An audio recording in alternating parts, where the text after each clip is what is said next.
Bismillahirrahmanirrahim. Assalamualaikum warahmatullahi wabarakatuh. Alhamdulillahi nahmaduhu wa nasta'inuhu wa nastaghfiruh wa na'udzu billahi min syururi anfusina wa min sayyiati a'malina. May yahdihillahu fala mudhillalah wa may yudhlil fala hadiyalah. Wa asyhadu alla ilaha illallah wahdahu la syarikalah wa asyhadu anna Muhammadan abduhu wa rasuluh. Allahumma shalli wa sallim wa barik ala Muhammadin wa ala alihi wa sahbihi ajma'in. Para pemirsa TV yang berbahagia dan juga pendengar radio MTA, khususnya para peserta nafirin yang sudah mendaftarkan sebagai nafirin.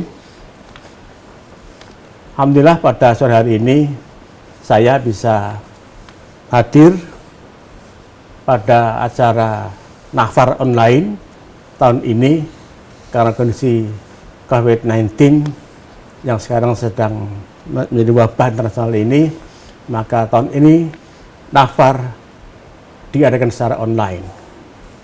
Mudah-mudahan para peserta nafirin sudah siap berada di depan TV dan juga sudah memegang HP atau memegang gadget yang dimiliki, dan mungkin juga memegang materi yang sudah mungkin di-share oleh panitia. Hanya pada malam ini, pada sore hari ini, kesempatan hari ini, yang saya sampaikan nanti tidak sepenuhnya semua berasal dari materi yang sudah disiapkan oleh panitia. Ada beberapa yang saya tambahkan, ada beberapa yang saya ambil dari materi itu. Kemudian di samping itu saya ditemani saudara Hotman, ini warga MTA Yebres 2, Gelombang Remaja, dan dia juga mahasiswa UNS, Fakultas Teknik, Prodi Teknik Mesin. Saudara sekalian, materi yang ditugaskan kepada saya oleh panitia yaitu tentang Quran dan Sunnah. Sesuai dengan tujuan dari MTA, bahwa tujuan MTA didirikan itu untuk mengajak umat kembali ke Quran dan Sunnah dengan mengkaji ayat demi ayat untuk dipahami, dihayati, kemudian diamalkan. Pada sore hari ini materi pertama yang disampaikan adalah tentang Quran dan Sunnah. Untuk itu silakan dibaca materi yang sudah saudara terima. Pada halaman pertama itu ada surat Al-Imran 164 yang sudah sering kita dengar dibaca oleh Ustaz di berbagai pengajian. Mari kita baca. A'udzu billahi minasyaitonir rajim. لقد من الله على المؤمنين إذ بعث فيهم رسولا من أنفسهم يتلو عليهم آياته ويزكيهم ويعلمهم الكتاب والحكمة وإن كانوا من قبل لفي ضلال مبين. Sungguh Allah telah memberi karunia kepada orang-orang yang beriman ketika Allah mengutus di antara mereka seorang rasul dari golongan mereka sendiri yang membacakan kepada mereka ayat-ayat Allah, membersihkan jiwa mereka dan mengajarkan kepada mereka Alkitab dan Al-Hikmah, dan sesungguhnya sebelum kedatangan Nabi itu mereka adalah benar-benar dalam kesesatan yang nyata. Saudara sekalian, surat Al-Imran ayat 164 tersebut menjelaskan bahwa tugas Rasulullah adalah membacakan ayat-ayat Allah, membersihkan jiwa, dan mengajarkan kitab dan hikmah. Terkait dengan tugas yang pertama, dalam surat Jin ayat 23 disebutkan bahwa tugas Nabi hanyalah menyampaikan peringatan atau ayat-ayat Allah dan risalahnya. Ini tidak ada dalam materi saudara, ini tambahan dari saya. Silakan dibaca. Illa balagham minallahi wa risalatih wa man ya'sillaha wa rasulahu fa inna lahu nara jahannama khalidina fiha abada. Akan tetapi aku hanya menyampaikan peringatan dari Allah dan risalahnya, dan barang siapa yang mendurhakai Allah dan Rasulnya, maka sesungguhnya baginya neraka jahanam, mereka kekal di dalamnya selama-lamanya. Nah, ayat tersebut menjelaskan bahwa tugas Rasul hanya menyampaikan ila balagam minallahi wa risalatih, hanya menyampaikan peringatan dari Allah dan risalahnya. Itu artinya bahwa tugas Nabi sebagai penyampai risalah Allah. Yang kedua, tugas Nabi adalah membersihkan jiwa. Jiwa manusia mengandung dua potensi, yaitu potensi baik dan potensi buruk, yang ayatnya mungkin sudah saudara hafal. Tapi ini juga tidak ada dalam materi yang saudara terima, ini tambahan dari saya. Tapi biarkan dibaca saudara Hotman. Silakan dibaca. فَأَلْهَمَهَا فُجُورَهَا وَتَقْوَاهَا قَدْ أَفْلَحَ مَنْ زَكَّاهَا وَقَدْ خَابَ مَنْ دَسَّاهَا. Maka Allah mengilhamkan kepada jiwa itu jalan kefasikan dan ketakwaannya. Sesungguhnya beruntunglah orang yang mensucikan jiwa itu, dan sesungguhnya merugilah orang yang mengotorinya. Nah, ayat tersebut menjelaskan bahwa Allah itu memberi ilham, ya, atau bahasa kita potensi pada jiwa manusia, berupa potensi baik dan potensi buruk. Nah, beruntung orang yang mensucikan jiwanya, dan rugilah orang yang mengotori jiwanya. Jadi potensi itu terserah kita, yang kita kembangkan yang mana, yang baik atau yang buruk. Kalau kita mengembangkan potensi buruk, kita menjadi orang yang tidak baik, orang kafir, ingkar pada Allah. Itu potensi buruk yang kita kembangkan. Kalau potensi baik yang kita kembangkan, kita menjadi orang baik, kita menjadi orang beriman, bertakwa, suka amal soleh dan sebagainya. Nah, yang perlu kita pahami bahwa kekotoran jiwa terjadi ketika manusia sangat mencintai harta. Berawal dari cinta pada harta itu timbullah berbagai penyakit hati, seperti penyakit dengki, iri, dan sebagainya, sebagaimana yang terjadi pada orang-orang munafik. Orang-orang munafik suka mengajak berbuat rusak dan mencegah orang berbuat baik dan bakhil, sebagaimana yang diungkap dalam surat Taubat ayat 67. Mari kita baca. Al-munafiquna wal-munafiqatu ba'dhuhum min ba'd ya'muruna bil munkari wa yanhauna 'anil ma'rufi wa yaqbiduna aydiyahum nasullaha fanasiyahum innal munafiqina humul fasiqun. Orang-orang munafik laki-laki dan perempuan sebagian dengan sebagian yang lain adalah sama. Mereka menyuruh membuat yang mungkar dan melarang berbuat yang ma'ruf, dan mereka menggenggamkan tangannya. Mereka telah lupa kepada Allah, maka Allah melupakan mereka. Nah, itu ciri orang-orang munafik. Yang pertama, mereka suka menyuruh mengerjakan perbuatan mungkar dan melarang perbuatan baik.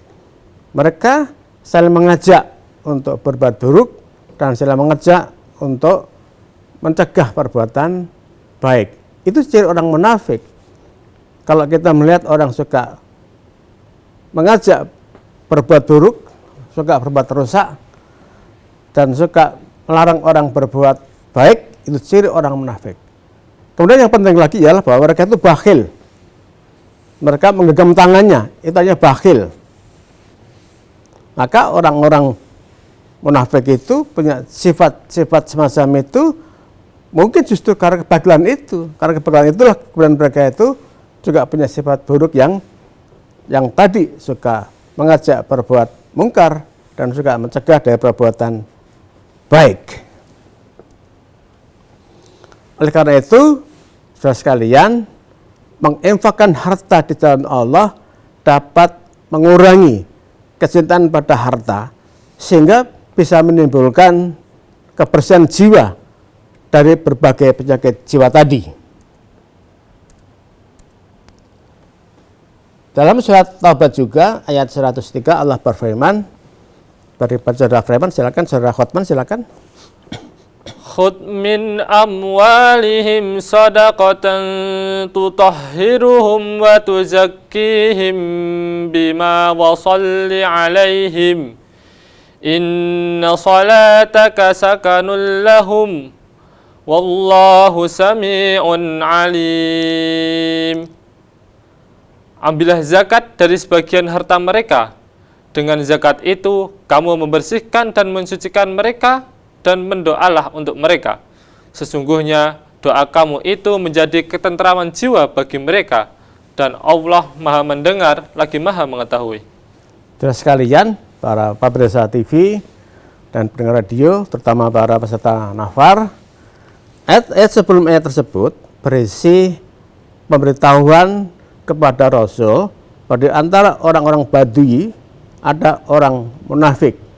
Begitu pula di antara orang-orang yang tinggal di Madinah juga ada orang munafik. Nabi tidak tahu itu, Allah yang memberitahu kepada Nabi. Tapi ada pula yang suka mencampur aduk yang baik dengan yang buruk, tetapi mereka mengakui dosa-dosanya. Nah, Allah memerintahkan kepada Nabi untuk mengambil zakat dari mereka agar mereka bersih jiwanya. Artinya dengan diambil zakatnya itu, dan kalau mereka itu ikhlas dalam membayar zakat, insya Allah akan bersih jiwanya, bersih hatinya dari berbagai penyakit hati seperti dengki, iri, dan sebagainya. Maka secara umum dapat kita pahami bahwa zakat atau infak itu dapat membersihkan jiwa. Dalam surat Al-A'raf ayat 156 dijelaskan bahwa nikmat Allah diberikan kepada orang yang bertakwa, orang yang menunaikan zakat dan beriman kepada ayat-ayat Allah. Ini beribadah saudara Khotman, silakan. Waktub lana fi hadhihi dunya hasanah wa fil akhirati inna hudana ilaik qala adzabi usibu bihi man asya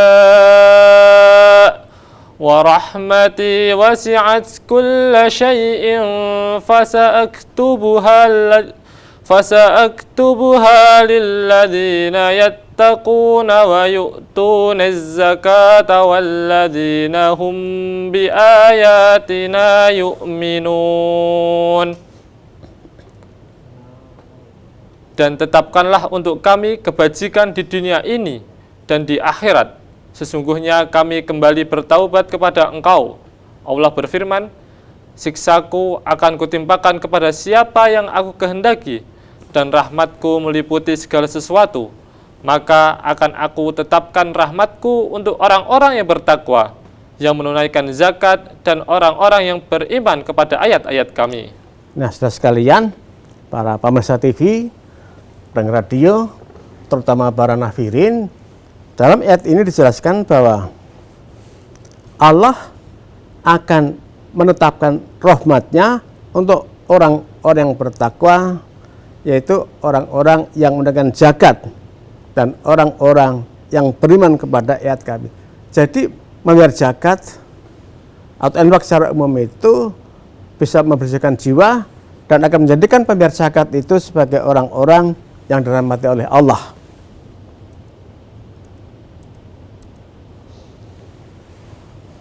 Nah, kembali ke surat Ali Imran ayat 6 tadi itu, tugas Nabi berikutnya adalah membacakan kitabullah sebagaimana yang tersirat dalam ayat yang pertama kali turun, yaitu surat Al-Alaq. Silakan dibaca. Iqra bismi rabbikal ladzi khalaq. Khalaqal insana min 'alaq. Iqra wa rabbukal akram. Alladzi 'allama bil qalam. Bacalah dengan menyebut nama Tuhanmu yang Maha Menciptakan. Dia telah menciptakan manusia dari segumpal darah. Bacalah, dan Tuhanmu lah yang Maha Pemurah, yang telah mengajarkan tulisan dan cara menulis dengan pena. Nah, saudara sekalian, ini surat yang terkenal sekali. Hampir semua orang menghafal surat ini. Surat pertama yang memerintah Nabi untuk membaca. Membaca apa? Yaitu membaca kitabullah. Dan juga dalam surat ini jelaskan bahwa Allah itu yang mengajarkan manusia dengan tulisan dan cara menulis dengan pena.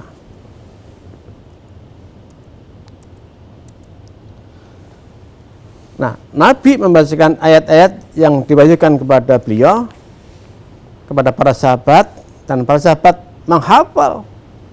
Dan ada juga yang menuliskannya pada berbagai media. Nabi pun juga punya perhatian pada baca tulis.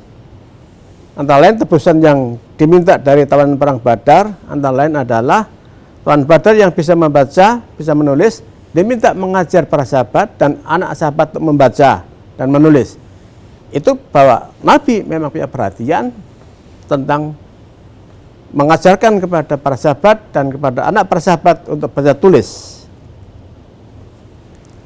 Kemudian berikutnya tugas Nabi adalah mengajarkan hikmah. Tugas Nabi berikutnya adalah bagaimana Nabi dengan berbagai ucapan dan tindakan beliau mengajarkan hikmah, kebajikan dalam berbagai hidup ini. Banyak sekali hikmah yang dapat kita petik dari berbagai ucapan tindakan Nabi tentang berbuat baik kepada tetangga, berbuat baik kepada fakir miskin, dan sebagainya. Islam kaya dengan kebijakan semacam itu. Nabi sangat banyak mengajar semacam itu. Oleh karena itu, dari ucapan Nabi dan tindakan Nabi, kita akan dapat mendapatkan berbagai pelajaran tentang kebajikan. Terus sekalian, oleh karena itu kita perlu mendasarkan agama kita kepada Quran dan Sunnah.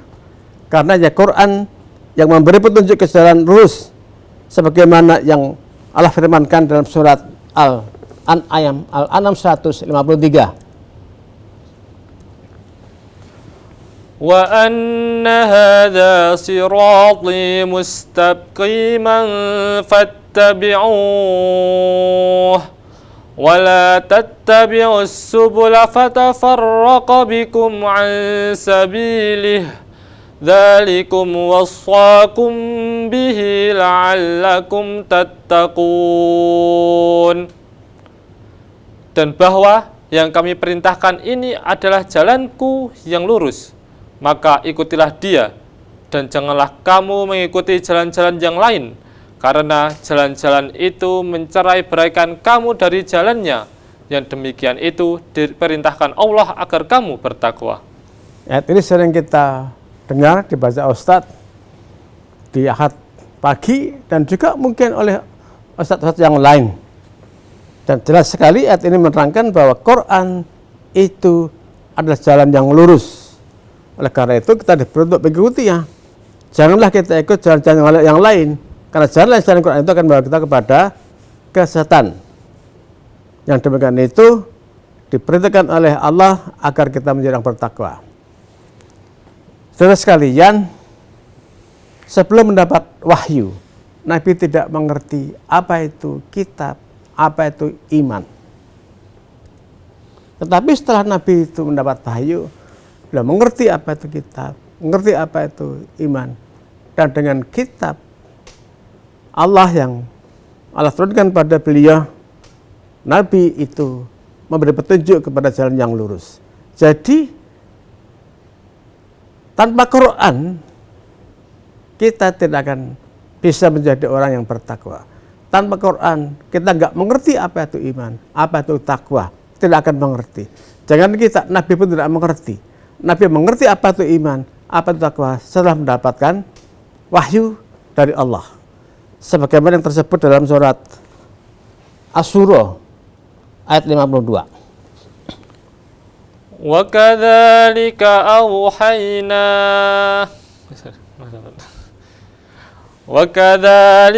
auhayna ilaika ruham min amrina ma kunta tadri mal kitabu walal imanu walakin ja'alnahu nuran nahdi bihi man nasha'u min ibadina wa innaka latahdi ila siratim mustaqim.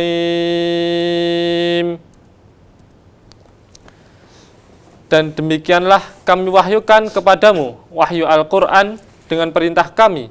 Sebelumnya kamu tidaklah mengetahui apakah Alkitab yakni Al-Quran itu, dan tidak pula mengetahui apakah iman itu. Tetapi kami menjadikan Al-Quran itu cahaya yang kami tunjuki dengan dia siapa yang kami kehendaki di antara hamba-hamba kami. Dan sesungguhnya kamu benar-benar memberi petunjuk kepada jalan yang lurus. Ma kunta tadri mal kitab wal iman. Nabi tidak mengerti sebelum dapat wahyu itu apa itu kitab dan apa itu iman. Jadi saudara sekalian, para pemirsa TV, pendengar radio dan para peserta nafar, kalau kita kepengen jadi orang takwa, Quran yang harus kita baca, Quran yang harus kita ikuti. Nabi pun tidak mengerti apa itu kitab, apa itu takwa, apa itu iman sebelum Nabi mendapat wahyu. Oleh karena itu kita harus yakin bahwa yang hak itu Al-Quran. Janganlah kita ragu-ragu pada kebenaran Al-Quran. Al-haqqu mir rabbika fala takunanna minal mumtarin. Kebenaran itu adalah dari Tuhanmu. Sebab itu jangan sekali-kali kamu termasuk orang-orang yang ragu.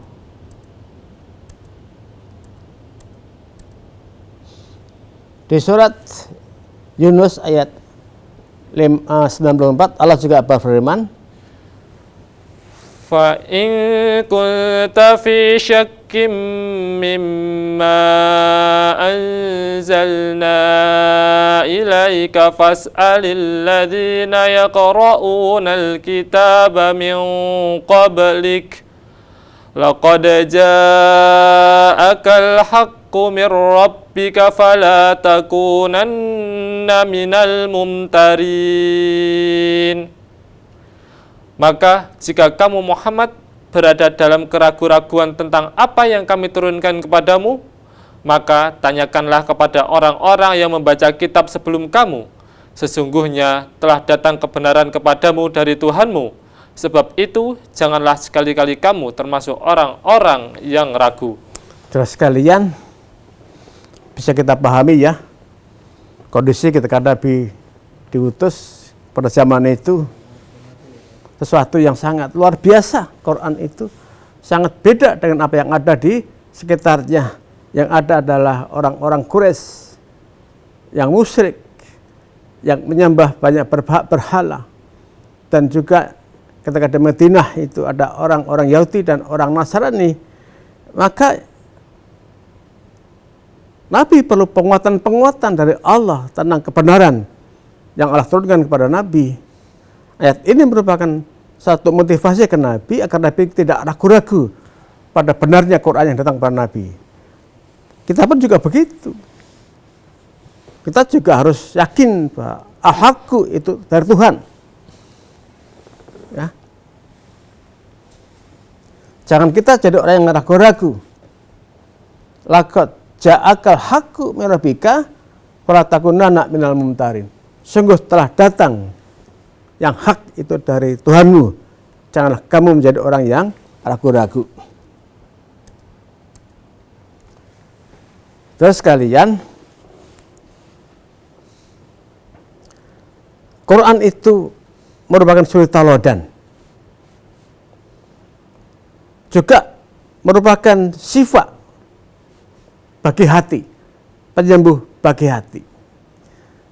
Sebagai kebenaran, Quran itu memberi petunjuk kepada orang-orang beriman ke jalan yang lurus dan juga berisi suri teladan tentang berbagai hal. Dalam Quran akan banyak kita temukan nanti berbagai konsep. Tadi ketika kami mengikuti pertemuan atau sedang rapat pleno One Team MUI secara online, secara teleconference dengan Zoom, dibahas tentang peluang kebangkitan umat Islam dengan adanya COVID-19 ini. Tadi banyak dibahas tentang konsep-konsep dalam Quran yang bisa disampaikan kepada dunia ini. Banyak konsep-konsep tentang kebenaran, tentang keadilan, tentang ekonomi, macam-macam. Kalau kita kaji, kita akan mengetahui betapa konsep-konsep itu luar biasa. Jauh dari konsep-konsep yang ada di dunia ini. Oleh karena itu Quran merupakan suri teladan dan petunjuk bagi orang yang beriman. Dalam surat Yunus ayat 53 Allah berfirman, Ya ayyuhan nasu qad ja'atkum mau'idhatum mir rabbikum wa shifaa'un lima fis sudur wa hudaw wa rahmatul lil mu'minin. Hai manusia, sesungguhnya telah datang kepadamu pelajaran dari Tuhanmu dan penyembuh bagi penyakit-penyakit yang berada dalam dada, dan petunjuk serta rahmat bagi orang-orang yang beriman. Saudara sekalian, yang diikuti kebijakan manusia itu hanya persangkaan saja dan tidak akan membawa kepada kebenaran. Apalagi para penyembah berhala, jelas sekali yang mereka ikut hanya persangkaan bahwa dengan berhalanya mereka bisa diselamatkan, bahwa dengan berhalanya mereka akan sampai kepada Tuhan permohonan mereka. Itu hanya duga-dugaan dari para penyembah berhala. Tapi bukan hanya para penyembah berhala yang hanya dengan menggunakan dugaan sebagai dasar kepercayaan. Banyak di antara kita yang menggunakan dugaan sebagai dasar kebenaran. Nah, kalau kita memakai dugaan sebagai kebenaran, maka kita tidak akan sampai kepada kebenaran.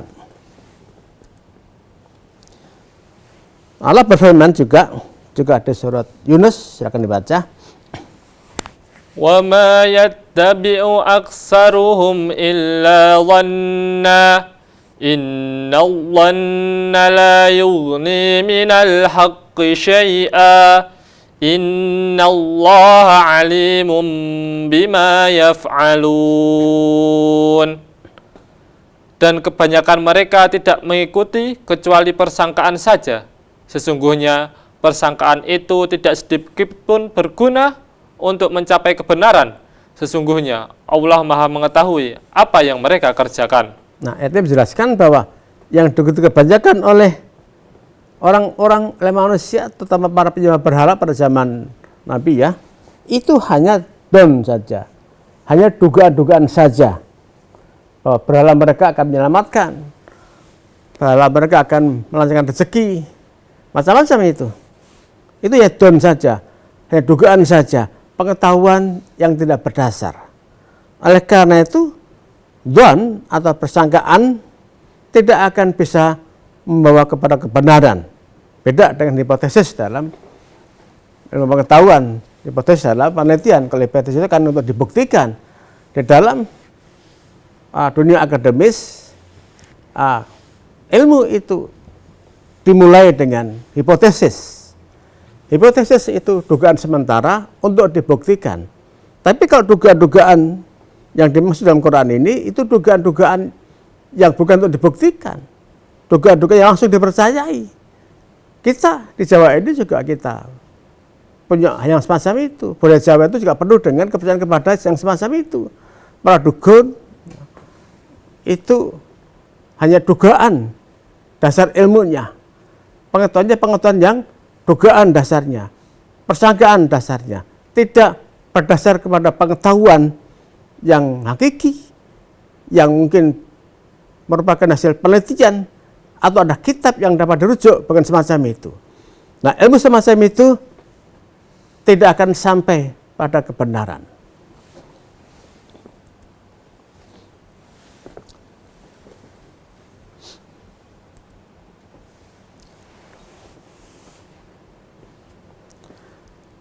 Oleh karena itu, saudara sekalian, kalau kita tidak berpegang pada kebenaran, maka yang kita ikuti hanya kebatilan saja.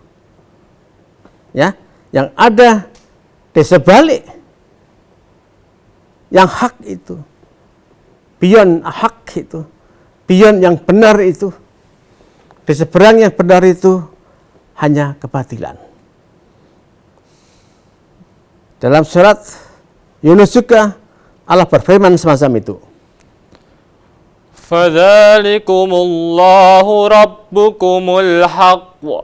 Famadza ba'dal haqq illa dhalal. Fa'anna tusrafun. Maka zat yang demikian itulah Allah Tuhanmu yang sebenarnya. Maka tidak ada sesudah kebenaran itu, melainkan kesesatan. Maka bagaimanakah kamu dipalingkan dari kebenaran? Saudara sekalian, luar biasa ayat ini. Sekarang ini orang mengatakan ini era post-truth gitu ya. Bagi saudara yang bergerak di bidang keilmuan di dunia akademis, terutama ilmu sosial, mungkin pernah membaca istilah post-truth, pasca kebenaran, di sebalik kebenaran. Maksudnya adalah bahwa sekarang ini kita itu lebih suka kepada kebohongan. Hoax itu menjadi dasar kita untuk bertindak. Hoax itu sekarang kita percaya. Terutama di dunia politik, saudara sekalian, kadang-kadang para pemain politik itu mempengaruhi orang dengan kebohongan. Dan kita percaya. Dan kalau kita percaya, kita nggak benar itu. Maka kebenaran tidak lagi dasar kepada yang dapat kita buktikan secara ilmiah, tetapi hanya berdasar kepada kebohongan. Apa yang kita anggap benar itu kebohongan. Oleh karena itu Allah mengatakan bahwa famadza batal haqi ila dhalal. Maka apa yang ada di sebalik yang hak itu kecuali ya kebatilan, kesesatan. Oleh karena itu sekalian, kita harus bangga kita punya Quran yang berisi petunjuk semacam ini, yang jelas sekali membedakan antara yang hak dengan yang batil, sehingga kita tidak akan terombang-ambing dalam kondisi apapun kalau kita berpegang kepada Quran dan Sunnah Nabi.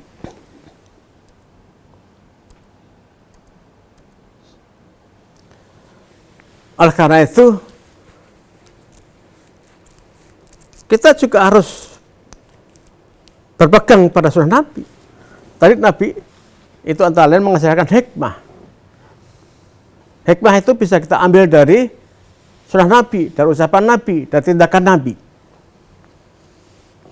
Dan itu juga merupakan perintah Allah. Kembali ke tadi, surat Yunus tadi. Kita baca lagi. Ya ayyuhan nasu qad ja'atkum maw'idhatum mir rabbikum wa shifaa'un lima fis sudur wa hudaw wa rahmatul lil mu'minin. Hai manusia, sesungguhnya telah datang kepadamu pelajaran dari Tuhanmu dan penyembuh bagi penyakit-penyakit yang berada dalam dada, dan petunjuk serta rahmat bagi orang-orang yang beriman. Nah, jadi Quran itu penuh dengan petunjuk. Ya, qad ja'atkum mau'izatum min rabbikum. Telah datang kepadamu mau'izah, yaitu petunjuk atau pelajaran dari Tuhanmu. Wa syifa' lima sudur, dan penyembuh bagi yang di hati. Ya, penyembuh jiwa. Jadi syifa itu syifa bagi jiwa, bukan obat untuk penyakit-penyakit seperti malaria, seperti kolera, seperti masuk angin, bukan semacam itu. Quran itu obat, tapi obat untuk hati, ya, syifa lima fi sudur, bukan obat untuk badan. Kadang-kadang kita keliru memahami ini. Quran itu kan obat, ya memang obat, tapi bukan obat untuk badan. Terus kemudian ya, dukun-dukun itu menggunakan ayat Quran sebagai obat untuk mengobati penyakit-penyakit badaniah. Suruh baca ini, suruh baca itu. Ya. Padahal Aisyah mengatakan syifa lima wa sudur, ya. Syifa lima fi sudur. Penyembuh bagi yang ada di dada, itu penyakit hati, penyakit jiwa. Maka kalau kita itu ikuti Quran, insya Allah kita akan mendapat pelajaran tentang kehidupan ini, tentang bagaimana kita hidup ini, bukan cuma tentang ibadah, bukan cuma tentang hubungan dengan Allah, tapi juga tentang bagaimana kita memahami dunia ini, bagaimana kita memahami masyarakat, bagaimana kita menjalin ekonomi, menggerakkan roda ekonomi, mengolah harta dunia ini, bagaimana pula kita ini menjalin hubungan internasional. Sayang, ini kurang kita pahami, kurang kita pelajari, atau kurang kita kaji untuk kita pahami. Maka kalau tadi siang itu ada diskusi tentang kebangkitan Islam, maka kebangkitan Islam itu harusnya itu mengungkap yang semacam ini. Bagaimana nilai Quran yang semacam itu kita tampilkan, kita amalkan, sehingga orang itu nanti akan percaya kepada kebenaran Quran.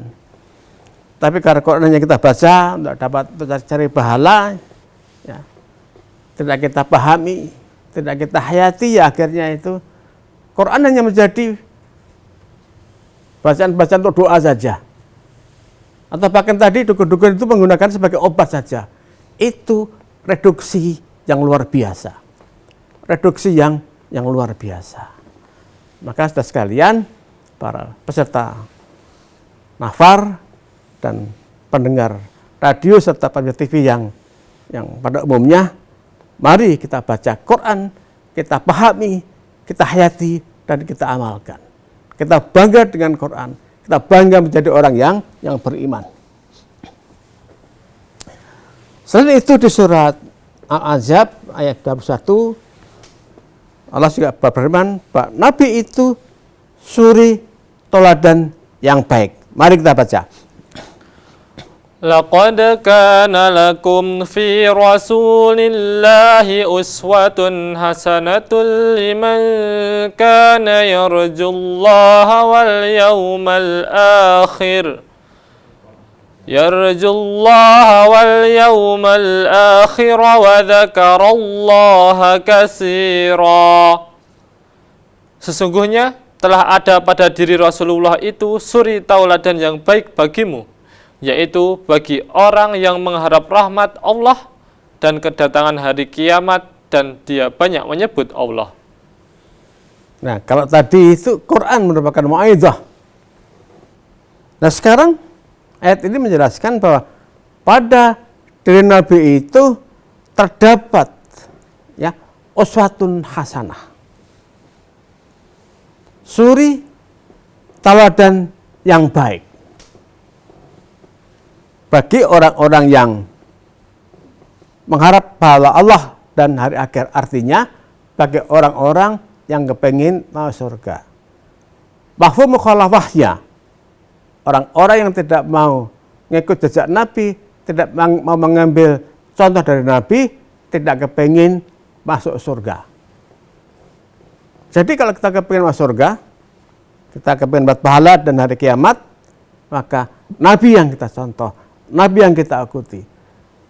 bukan cuma dalam soal-soal ibadah.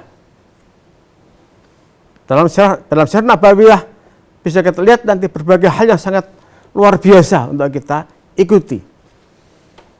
Tentu saja yang paling langsung terkait dengan ibadah sehari adalah juga ibadah sunnah. Kita ngikut ibadah-ibadah yang telah Nabi contohkan.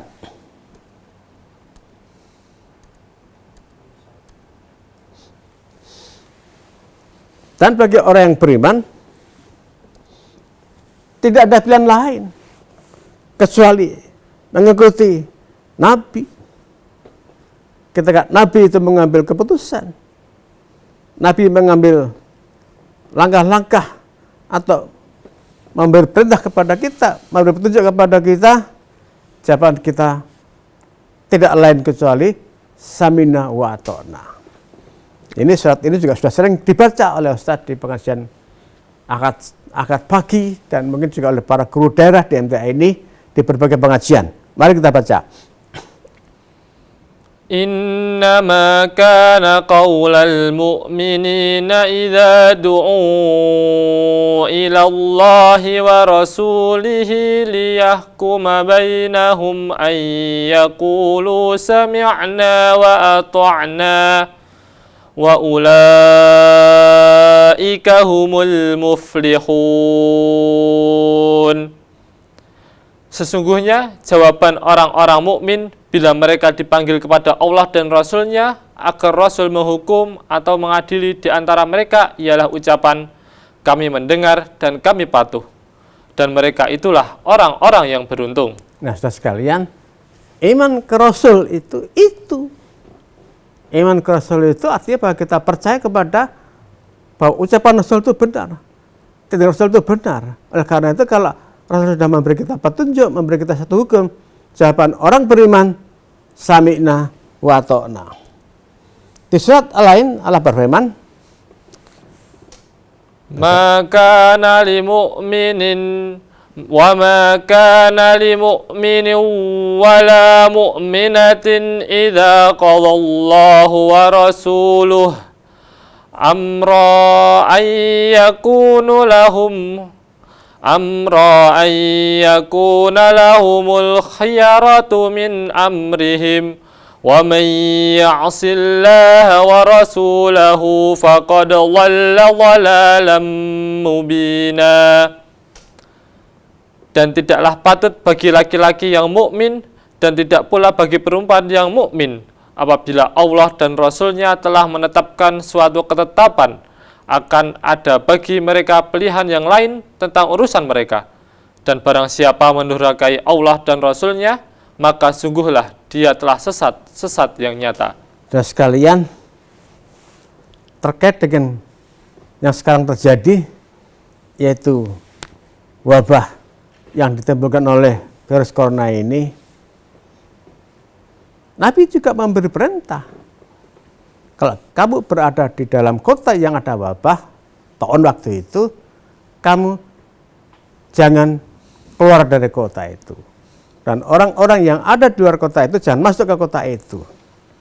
Ini perintah Nabi. Bagaimana kita menghadapi wabah. Dan sekarang ini, penerapan dari perintah itu ya, yang sekarang dianjurkan untuk kita kerjakan. Social distancing, physical distancing, larangan mudik, itu penerapan zaman sekarang ini agar terjadi campur baur antara yang terkena wabah dengan yang tidak terkena wabah. Jangan sampai yang terkena wabah itu nulari yang sehat.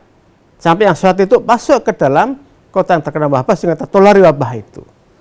Dan para sahabat Nabi yang tinggal di kota yang terkena wabah pada zaman Umar itu seperti ya sahabat-sahabat penting itu meninggal di situ dan mereka dapat syahid itu.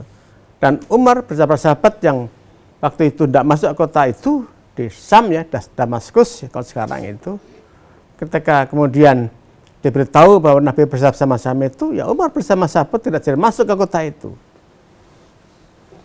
Itulah saudara sekalian, bagaimana Nabi memberi perintah kepada umat Islam ketika menghadapi wabah.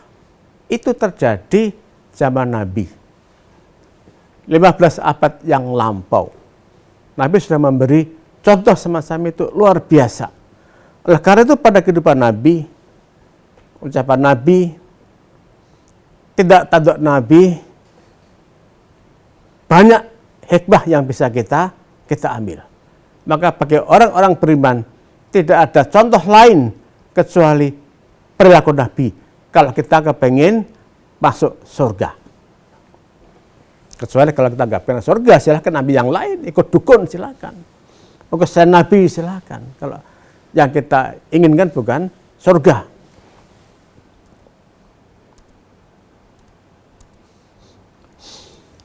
Nah, mari kita perhatikan hadis berikut.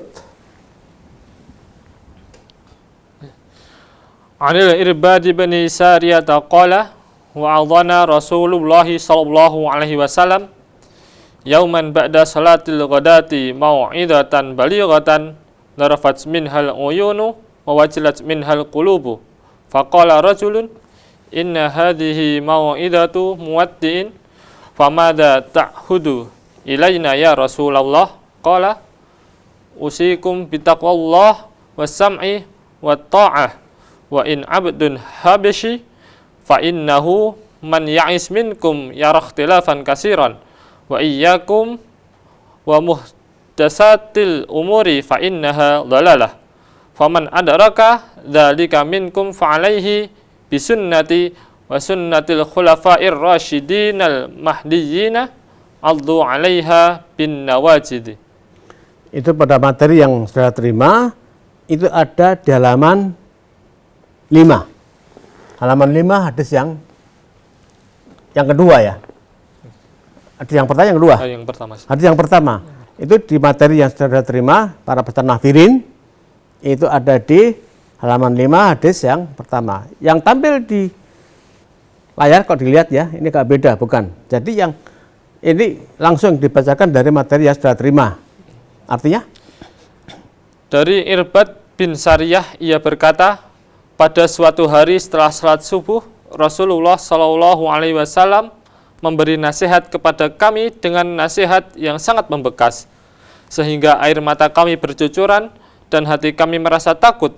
Kemudian seorang laki-laki berkata, sesungguhnya ini adalah nasihat perpisahan. Lalu, apa yang engkau pesankan kepada kami ya Rasulullah? Beliau bersabda, aku berpesan kepada kamu sekalian supaya bertakwa kepada Allah, mendengar dan taat, sekalipun yang menjadi pemimpin kalian adalah budak Habsyi. Karena sesungguhnya orang-orang yang hidup di antara kalian sepeninggalku nanti akan melihat perselisihan yang banyak. Maka berhati-hatilah kalian terhadap perkara-perkara yang diada-adakan atau bid'ah. Karena sesungguhnya bid'ah itu sesat. Maka barang siapa di antara kalian mendapati yang demikian itu, wajib atasnya berpegang teguh kepada sunnahku dan sunnah para khalifah yang lurus, lagi menetapi petunjuk yang benar. Berpegang teguhlah padanya dan gigitlah dengan gigi geraham. Sekalian, hadis tadi itu menjelaskan bahwa di belakang Nabi nanti akan terjadi perselisihan di antara umat ini. Timbul hal yang baru yang diada-adakan, yang sudah sering kita dengar istilahnya itu bid'ah. Nah, pesan Nabi ketika kita ketemu dengan zaman itu agar kita bertakwa kepada Allah dan berpegang teguh pada sunnah Rasul dan sunnah Khulafaur Rasyidin. Itu pesan Nabi. Ya, agar kita berpegang teguh kepada sunnah Rasul dan sunnah khalifah yang benar. Hadis berikutnya masih pada halaman yang sama, kamu baca. Man amila amalan laisa alaihi amruna fahuwa raddun. Itu arti atau inti hadis itu adalah itu. Man amil amalan laisa alaihi amruna fahuwa radd. Barang siapa mengamalkan amalan tanpa contoh dariku, maka amal itu ditolak.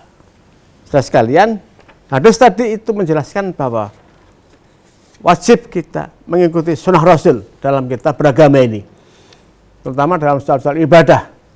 Jangan asal ikut saja, karena apabila kita ikut tanpa pengetahuan, nanti itu akan ditolak.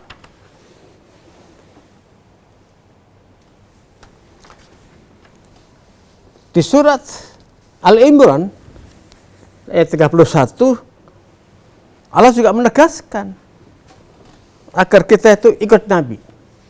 Mari kita baca surat Al-Imran ayat 31.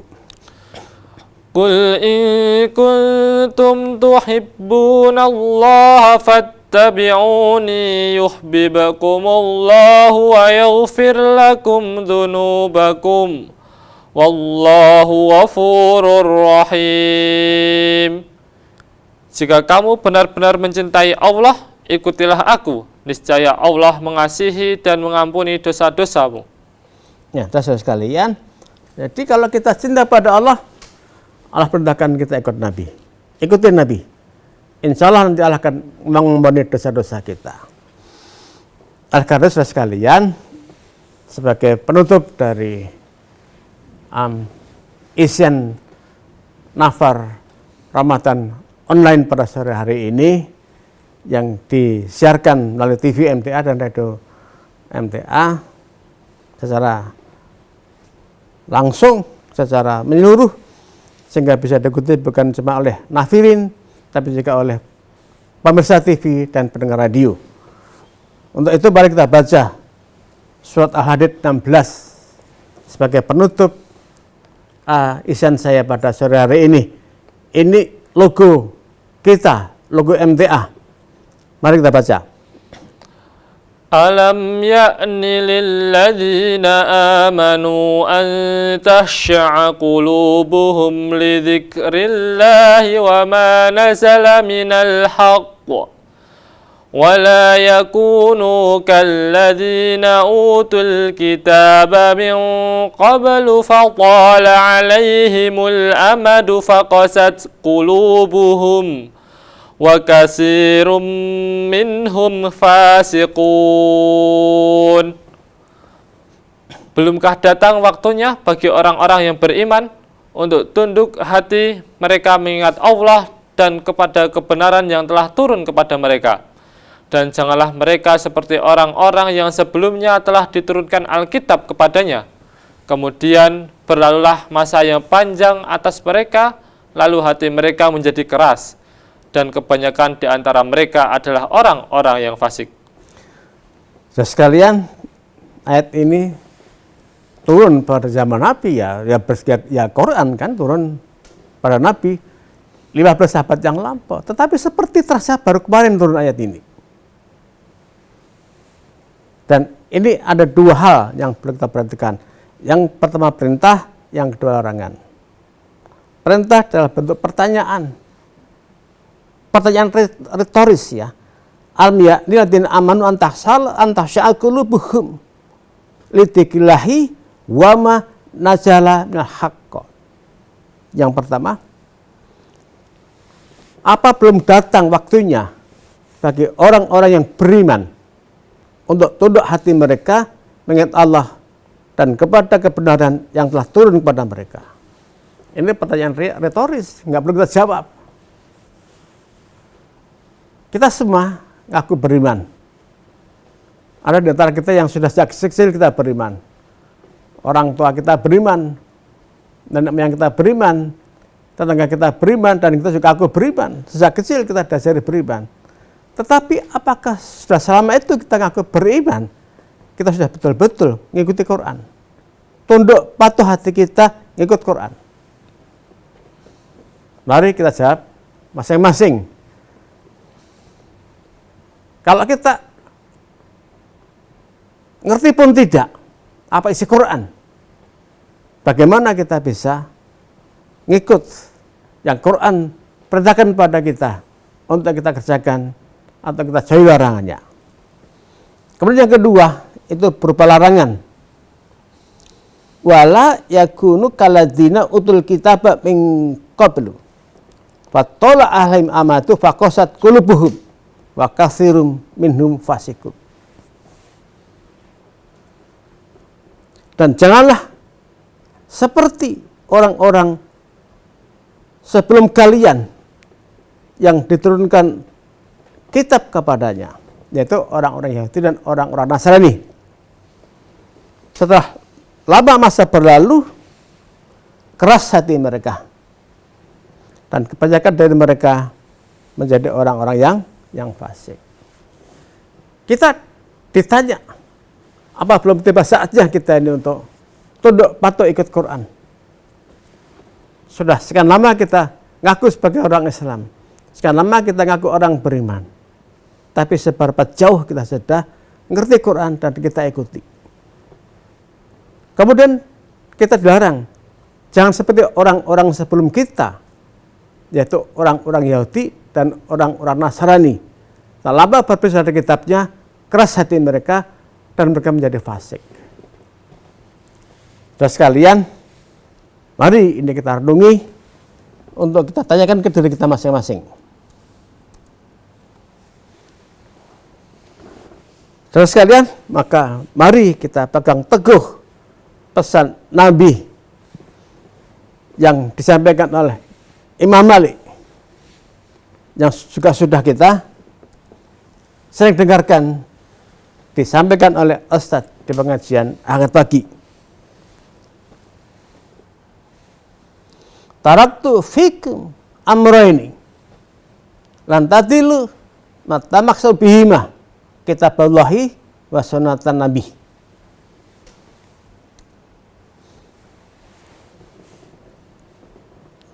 Sungguhnya aku telah meninggalkan pada kamu dua perkara yang jika kamu berpegang teguh dengan keduanya, kamu sekalian tidak akan sesat, yaitu kitabullah dan sunnah Rasul. Saudara sekalian, kita harus yakin pada pesan ini.